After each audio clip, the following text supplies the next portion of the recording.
वदनांचे अलगुज नवा छंद नवा ध्यास शोधी नवे आकाश राखेतून मीच नवा घेतला आकार उजळून जाई पुन्हा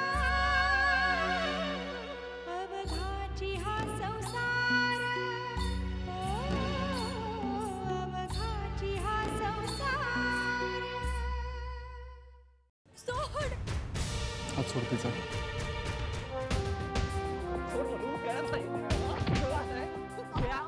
कोण तुम्ही? अगं मी उमेश. शार्दूल, कधी ना कधीतरी तुला हे डिसिजन घ्यावंच लागणार आहे. म्हणजे खरं तर आपण शाळेतले मित्र, पण तुला तेव्हाचं काही आठवत नाही. काही हरकत नाही, आपण आत्ता या क्षणी नव्याने मैत्री करू. का सांगितलंस? तुला जर माझ्या वागण्याने एवढाच त्रास होत होता तर ही गोष्ट तू मला सांगायला हवी होतीस. दादा वहिनीपर्यंत नेण्याची काय गरज होती? मला उशीर होतोय, मी निघू?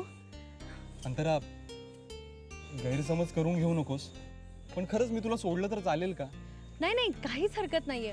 तू पुढचा चौक आहे ना, तिकडे रिक्षा मिळेल मला नक्की. ठीक आहे, मी निघते. बाय. कधी भेटशील? पुन्हा बघू, भेटू कधीतरी. Bye bye.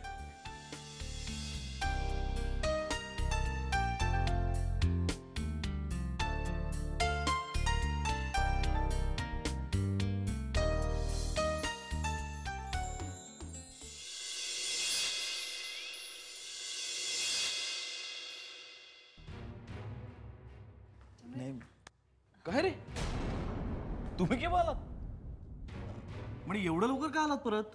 2-3 दिवस राहायचं होतं अजून. काय ग, तिकडे काही प्रॉब्लेम झाला नाही ना? नाही नाही, काही प्रॉब्लेम नाही, काहीच नाही. मग का आलात परत? दिवाळीसाठी. नाही म्हणजे आम्हाला तिथे राहायला काहीच प्रॉब्लेम नव्हता, पण लग्नानंतरची आमची पहिली दिवाळी होती ना, म्हटलं आपण सगळ्यांनी एकत्र असायला हवं. काय मानसी? हो. नाही पण खरंच बरं झालं तुम्ही आलात ते. म्हणजे सणावाराला सगळे घरातच पाहिजेत नाही का? हो. मला वाटतं तुम्ही आत्ताच आलात ना, थकला असाल. जरा फ्रेश होऊन घ्या, तोवर मी फराळाच आणते.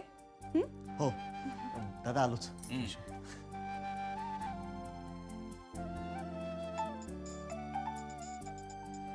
हॅलो, हा निगुडकर, हॅपी दिवाळी.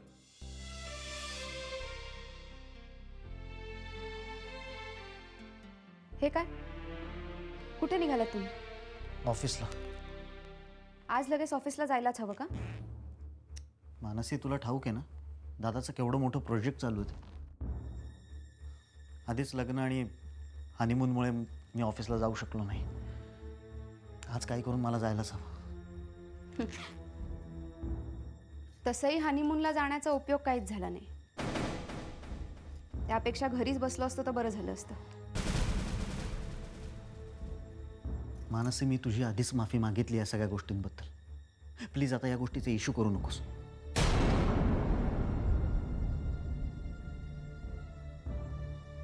मानसी, मी तुला रिक्वेस्ट करतो, प्लीज प्लीज ही गोष्ट कोणालाही सांगू नकोस.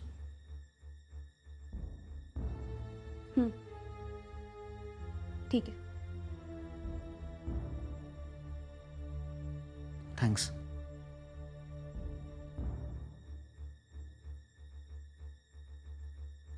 चल, ये तुम्ही.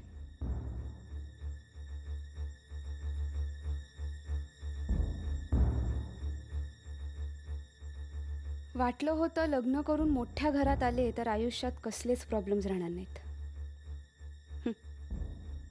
पण तसं काहीच दिसत नाहीये. ह्यांची अवस्था तर फारच वाईट आहे.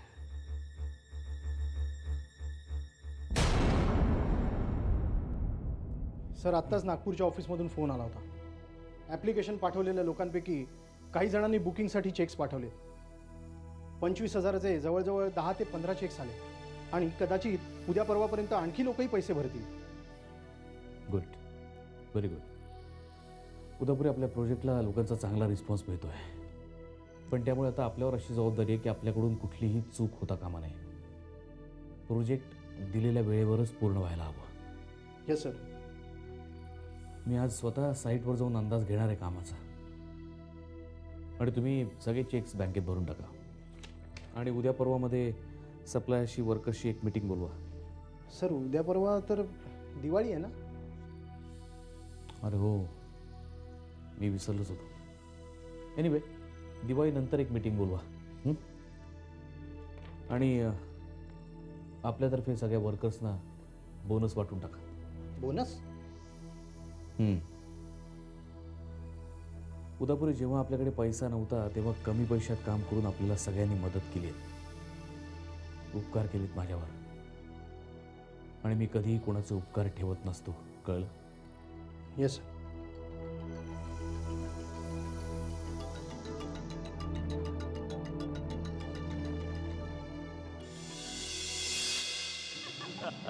अगदी अगदी. पण वा, खरंच खूप छान सजवलंय घर तुम्ही. बाहेर सुद्धा कसली सुंदर रोषणाई केली आहे. वा, दरवर्षीच करतो आम्ही. छान आहे, पण करायलाच हवं. दिवाळी म्हणजे आनंदाचा सण असतो ना. खरंय. आणि खरं सांगायचं म्हणजे आम्हाला खरंच अभिमान वाटतो की आमची मुलगी या घरची सून झाली.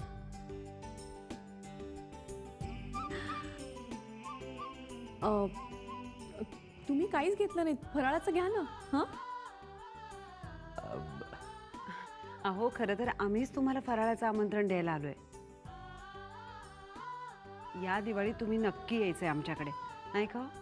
हो ना. आणि मानसीची पहिली दिवाळी आहे ना ही. हो.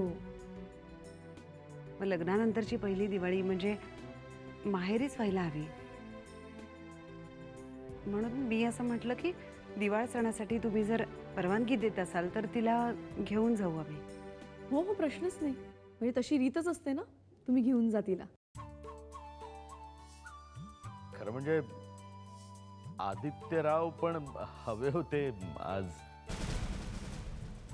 म्हणजे त्यांनाही आम्हाला बोलवता आलं असतं ना. तो नेमका ऑफिसला गेलाय. बाबा डोंट वरी, मी त्यांना फोन करून सांगेन.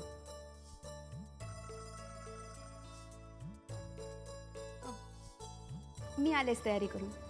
हो.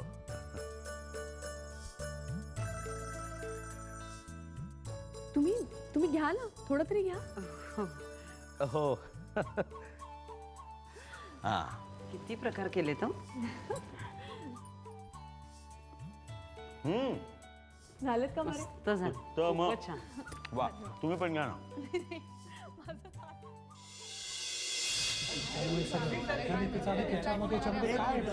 एक मिनिट. अहो हे काय चाललंय? आमचे ऍप्लिकेशन तुम्ही का घेत नाही? अहो आम्ही कुठे नाही म्हणतोय, पण तुम्ही असा गोंधळ केला तर कसं होईल? प्रत्येक गोष्टीसाठी एक प्रोसिजर असते. आम्ही त्याला नाही कुठे म्हणतोय, पण तुमची माणसं आमच्याशी नीट बोलायला तयार नाही, त्याचं काय? हे बघा, टाळी एका हाताने वाजत नाही. तुम्ही गोंधळ न करता जर फॉर्म्स दिलेत तर ते आमच्याही सोयीचं होईल. पण आता फॉर्म्स उपलब्ध नाहीत असं म्हणतात तुमची लोक. तसं काही नाही, फॉर्म्स मिळतील तुम्हाला. अहो पण याचे लॉट्स कधी ओपन होणार आहे? लवकरच होतील. आम्ही कळवू त्याविषयी तुम्हाला. पण यात काही घोळ तर नाही ना? हे बघा, तुमचा आमच्यावरती विश्वास नसेल तर तुम्ही पैसे भरू नका. आणि घोळ असण्याचा प्रश्नच उद्भवत नाही, कारण आम्ही तुम्हाला रीतसर रसीद देतो या गोष्टींची. आता मी तुम्हाला लॉट्स विषयी माहिती देतोय, ती जरा नीट ऐका.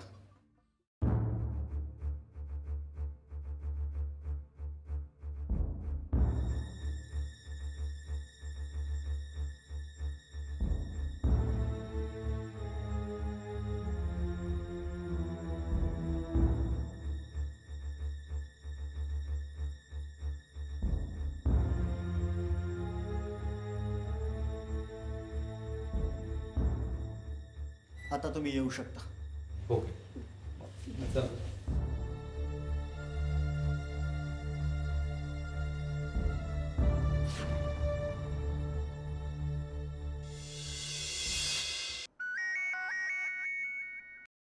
हां बोल ग. हॅलो, कुठे आहात तुम्ही? मी ऑफिसमध्ये. तुम्हाला यायला उशीर होणार आहे का? हो का ग? बरं ठीक आहे, मग मी निघते. कुठे चाललीस तू? अहो माहेरी. आई बाबा आलेत ना मला दिवाळ सणासाठी घरी न्यायला. हां बरं, मग जा तू. आणि हो, तुम्हाला पण यायचं आहे बरं का तिकडे, लक्ष्मीपूजनाच्या दिवशी जेवायला आणि मला न्यायला. बाबा तुम्हाला तसं फोन करून सांगतीलच. पण बरं येईन मी नक्की. पण वहिनीला सांगितलंस ना? ऑफकोर्स, बाबा वहिनीशीच बोलताय. त्यांना न विचारता कसं जाईन मी? बरं ठीक आहे. आणि हो, तुम्ही जेवण वगैरे व्यवस्थित केलं ना? हो, टिफिन खाल्लाय मी. ओके, मग ठेवू? Okay, bye. बाय.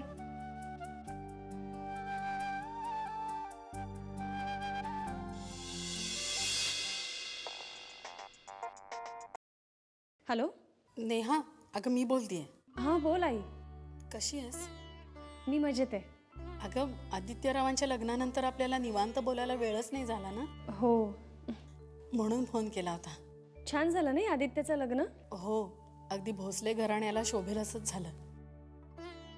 पण नेहा, लग्नामध्ये शार्दूलराव त्या सटवी बरोबर कशाला आले होते ग? तुझ्या बरोबर येता आलं नाही त्यांना? त्याची इच्छा. कसली इच्छा? स्वतःची बायको सोडून दुसऱ्याच बाईबरोबर फिरायचं. कसं वाटलं ते?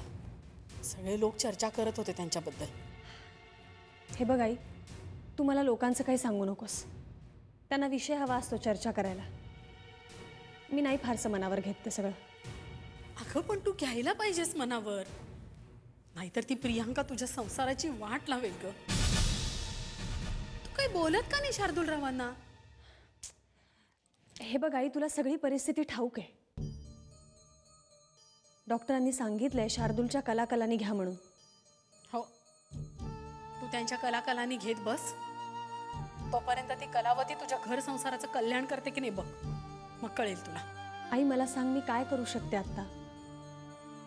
अगं मी जरी त्याला माझा नवरा मानत असले तरी त्याच्या दृष्टीनं मी त्याची बायको नाहीये. अरे वा, अशी कशी बायको नाही? लग्न झालंय तुमचं देवा ब्राह्मणांच्या साक्षीनं.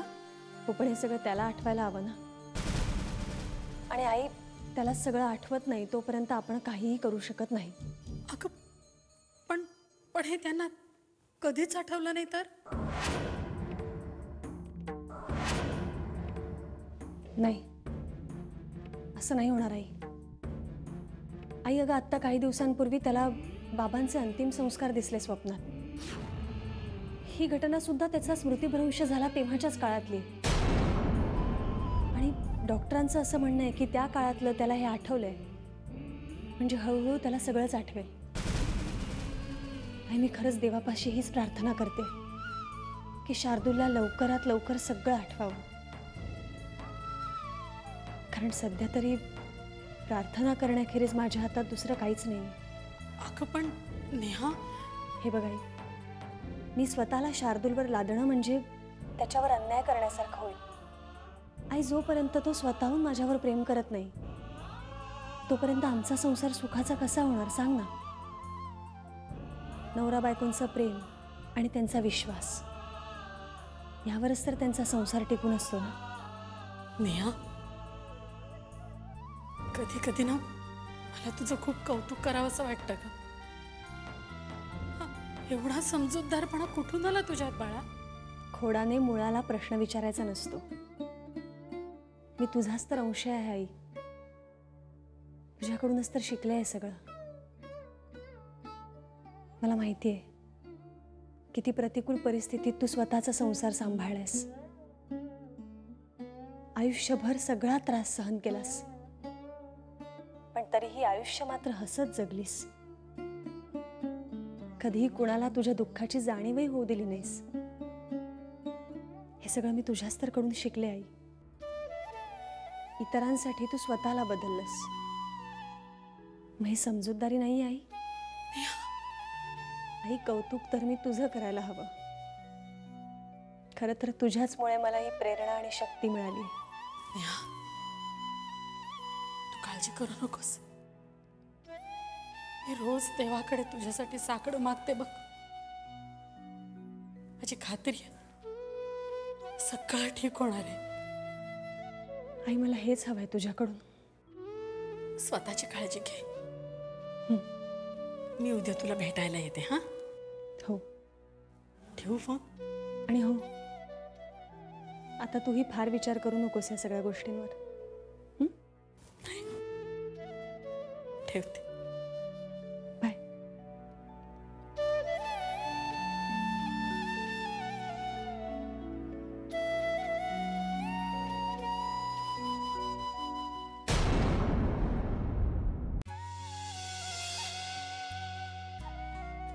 अरे ये आदित्य, बस अगदी वेळेवर आलास. आज धनत्रयोदशी. हे तुझ्यासाठी. आणि ही साडी मानसी करता. ती कुठे आहे? कुठे? ती माहेरी गेली. आपल्या घरची दिवाळी सोडू? अहो असं काय करता? तिचा पहिला दिवाळी सण नाही का? आणि ती उद्या लक्ष्मीपूजनाला घरी येणार आहे परत.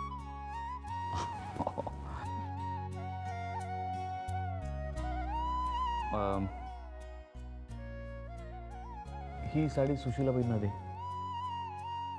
आणि हे सगळं आमच्या पिल्लूसाठी. ती कुठे आहे? कुठे? हा देवयानी, ती सुशीलाबाईंबरोबर बाहेर फुलभाजी उडवते. अरे वा. बर. हा चला झालं.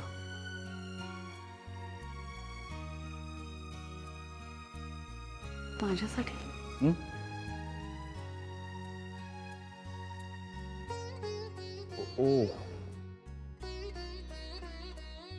Oh my God. Sorry sorry Asavari. अगं कामाच्या गडबडीत माझ्या लक्षात नाही आलं. आम सॉरी. मी नाही नाही ठीक आहे. आणि तसं काय आणायला पाहिजे असंच काय नाही. चेहरा बघ तिचा कसा पडला लगेच.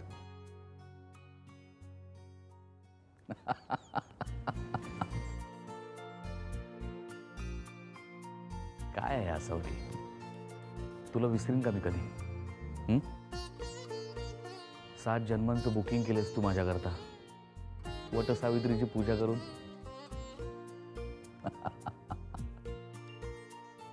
तुला विसरून कसं चालेल? एक मिनिट. खास तुझ्यासाठी.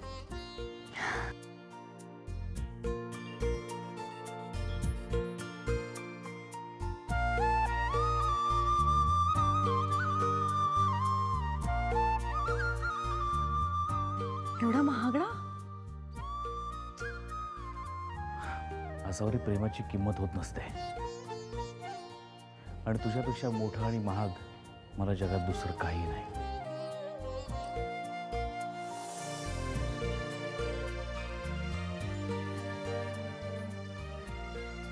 असावरी, ते बघून पोट भरलं असेल तर आता मला थोडासा फराळ देशील? भूक लागली खूप. आणते.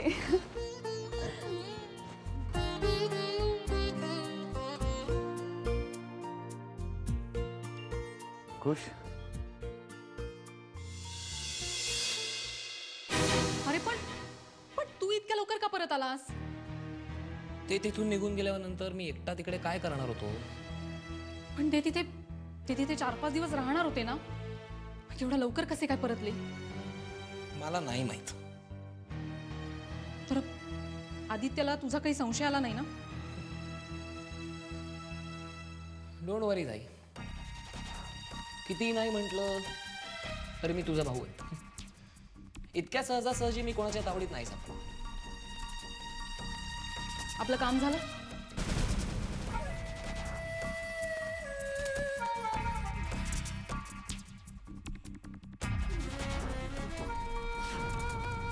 शंभर टक्के. मी तिथे जाऊन मानसीला जे काही बोललोय ना, एव्हा ना तिची झोप उडाली अशी. मला तिथे जेव्हा तिने वेटरच्या कपड्यात पाहिलं ना ताई, आय टेल यू, तिचा चेहरा बघण्यासारखा झाला होता. काय सॉलिड घाबरली होती माहिती ती. अरे पण तिने आदित्यला काही सांगितलं तर? अजिबात. तिच्या अंगात तेवढी हिंमतच नाही. त्याच्यामुळे आता जसं मी सांगतो तसंच तिला वागावं लागतं. मला डबल क्रॉस करायचा प्रयत्न केला तिने आणि त्या आदित्याशी जाऊन लग्न केलं. आता नाही त्यांच्या संसाराची वाट लावली ना मी ताई, तर नावाचं निरंजन नाही. निरंजन शांत हो. उगाच भावनेच्या भरात जाऊन काहीतरी वेडवाकडं करू नकोस. हे बघ, तिच्या संसाराची वाट लावून आपल्याला काहीही मिळणार नाहीये.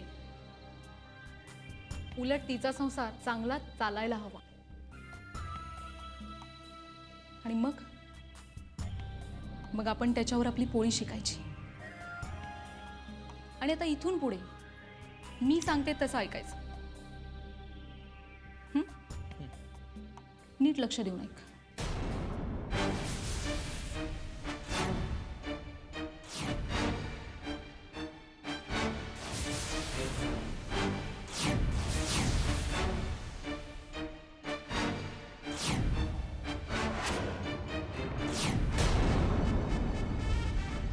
समजलं?